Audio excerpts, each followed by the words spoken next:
Hello everyone, সবাই কেমন আছো? আশা করি সবাই ভালো আছো, সুস্থ আছো। শুভ দুপুরে অনেক অনেক শুভেচ্ছা ও ভালোবাসা জানিয়ে আমি আজকে একটা ব্লগ ভিডিও নিয়ে আসলাম তোমাদের সামনে। প্লিজ দেখতে থাকো, কেউ স্কিপ না করে, কারণ একটা ভিডিও সম্পূর্ণ না দেখলে কিছুই বুঝতে পারবে না। শেষ থেকে লাস্ট অবধি যখনই দেখবে তখনই নিশ্চয় কিছু না কিছু একটা গুরুত্ব ঘটনা খুঁজে পাবে। তাই বলছি, সম্পূর্ণ ভিডিওটা দেখার অনুরোধ রইল। তো দেখতে থাকো, না দেখলে কিছুই বুঝবে না। তো এখানে দেখো আমি কি এগুলো দিয়ে হাতে নিয়েছি, দেখো তো একবার। এগুলো হচ্ছে গম। তো এই গমগুলো রেশন থেকে নিয়ে আসছে। তো এই গমগুলো এখন কি করেছি বলো তো, রোদুরটা শুকোতে দিয়েছি। তারপর এগুলো মেশিনে ভেঙে এনে তারপর রুটি খাবো। তো এখন গম দেওয়া ভালো রেশনে না আটা দেওয়া ভালো রেশনে, সেটাই বলো তো একবার। আমার কাছে আবার গমের চেয়ে আটাটাই ভালো ছিল, কারণ আটাটা যখন দিত আমরা একদম ছাঁকনি দিয়ে ছেঁকে তাড়াতাড়ি রুটি ভেজে নিতাম। এখন তো মনে করো রুটি করতে গেলে এই গমগুলো রৌদ্রের মধ্যে ভালো করে শুকাতে হবে, তারপর মেশিনে ভাঙিয়ে আনতে হবে, তারপর রুটি করতে হবে, জানো, মানে পরিশ্রম আছে। তাই বলছি আমার কাছে ওই আগে রেশনে আটা দিত তাই ভালো লাগতো। তো তোমাদের কাছে কোনটা ভালো হচ্ছে একটু বলো তো। এখন নতুন নতুন সরকার এসেছে, এখন কত কত ধরনের পদ্ধতি বের করবে জানি না। তো যাই হোক, আমার কাছে আটাটাই ভালো ছিল। তো এখন গম দিচ্ছে, গমটা ভালো লাগছে না, কারণ গমের মধ্যে পরিশ্রম আছে একটু। তো রুটি খেতে কে কে ভালোবাসো সবাই একটু জানাবে। আমার তো বেশি একটা ভালো লাগে না, তবু খেতে হয়। আর আমাদের বাড়ির মানে তো আমাদের বাড়ির সামনের পরিবেশটা দেখো, শুধু জঙ্গল আর জঙ্গল, আর সামনে কিন্তু বাজারও আছে। তো এরকম গ্রামের সবুজ প্রাকৃতিক পরিবেশ কে কে ভালোবাসো জানাবে একটু সবাই। আর এখানে দেখো আমার ছাগলটা ছেড়ে দিয়েছি। তো বাড়িতে এসে দেখো লঙ্কা গাছ, ফুলের গাছটা সব খেয়ে নিচ্ছে। তাই একটু ওদিক দিয়ে অনেককে দিয়ে দিই। তো গ্রামের পরিবেশ কে কে পছন্দ করো? যেহেতু আমি ছোট থেকে বড় হয়েছি গ্রামেই, আমার তো গ্রামের পরিবেশ ভালোই লাগে।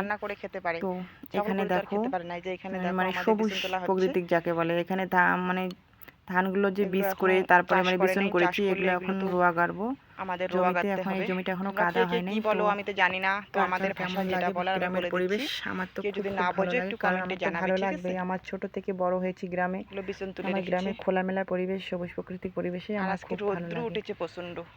আর এখানে দেখো কি এত বলবো, আর রৌদ্র এত উঠেছে, রৌদ্র। কি বলবো আর, মানে দুপুরবেলা খুব তো রৌদ্র। বলো তো, রৌদ্র তো ভালো না কার কার বৃষ্টি ভালো? রৌদ্র ভালো লাগে না বৃষ্টি ভালো লাগে? যেদিন আমার করে কাছে আমার আবার বৃষ্টি হয় বৃষ্টিটাই সেদিন করে ভালো আমার লাগে। খুব ভালো লাগে। আর রৌদ্রের দিন না খুব ক্লান্ত লাগে শরীরটা, মানে কেমন যেন একটা অস্থির অস্থির ভাব হয়ে যায়। তাই আমার আমার বৃষ্টিটাই ভালো লাগে, কিন্তু সব সময় বৃষ্টি হলেও ভালো লাগে না।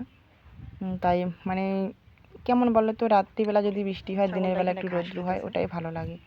কিন্তু সেটা তো হচ্ছে না, সমানেই মানে রৌদ্র দিতেই আছে, আর কি বলবো। তো এখানে দেখো ছাগলটা ঘাস খাচ্ছে, আর ঘাস কিন্তু বেশি ঘাস নেই। এখন ছাগল গরু পোষা যে এতটাই অসুবিধা হয়েছে বর্ষার দিনে, আর কি বলবো। তারপর এখানে দেখো আমাদের হচ্ছে একটা ফুল গাছ। আর এই ফুলগুলো কে কে চেনো বলো তো? আমরা তো এগুলোকে গোবিন্দ জবা ফুল বলি, তোমরা কে কে কি বলো জানি না। আর ফুলের কালারটা কিন্তু দারুণ মিষ্টি, আমার খুব ভালো লাগতেছে। এই কালারের ফুল বা যে কোনো জামা কাপড় আমার খুব ভালো লাগে। এই কালারের মিষ্টি কালার একদম। সকালবেলা যখন ফুলগুলো হয় না, খুব সুন্দর করে ফুটে ওঠে। আর এখন রৌদ্র পেয়েছে তাই একটু মানে ঝামড়ে ঝামড়ে গেছে। তো গ্রামের দেখো, এখানে আমরা ফুল তুলি ফুল গাছে, নিচে আবার কলা পাতাও আছে। তো আমাদের গ্রামে কিন্তু কিছু কিনে খেতে হয় না, সব কিছুই নিজেই লাগিয়ে খাই, সব কিছু টাটকা টাটকা সবজি খাই। শহরেও সব কিছু পাওয়া যায়, কিন্তু শহরে পয়সা লাগে। তো যাই হোক, যারা শহরে বড় হয়েছে তারা শহরকেই বেশি ভালোবাসে, আর যারা গ্রামে বড় হয়েছে নিশ্চয়ই গ্রামকেই ভালোবাসে। আমার গ্রামটাই ভালো লাগে, কারণ গ্রামে খোলামেলা জায়গা আমার খুব পছন্দ। আর এখানে দেখো আমাদের সুপারি গাছের মধ্যে অনেক পান লাগিয়েছি, আর পান কিন্তু খুব হয়েছে। পান খেতে কে কে ভালোবাসো বলো তো? আমার বেশি একটা পান খেতে ভালো লাগে না, তবু আর কি মাঝে মাঝে পান খেতে ইচ্ছা করে, তখন খাই। আর এখানে দেখো দেখো না, পানগুলো বর্ষার দিনের পানগুলো কিন্তু খুব সুন্দর হয়, একদম ডকডকা পান। তো আমার ভাষাগুলো হয়তো অনেকে বুঝতেছো না, যারা বোঝেনি তারাও একটু কমেন্টে জানাবে, কারণ সবার ভাষা কিন্তু সমান হয় না। আমার যেটা যেটা আমাদের ভাষা সেটা আমি এইভাবেই বলি। তো কার কার কেমন লাগলো আমার ভিডিওটা সবাই একটু জানাবে।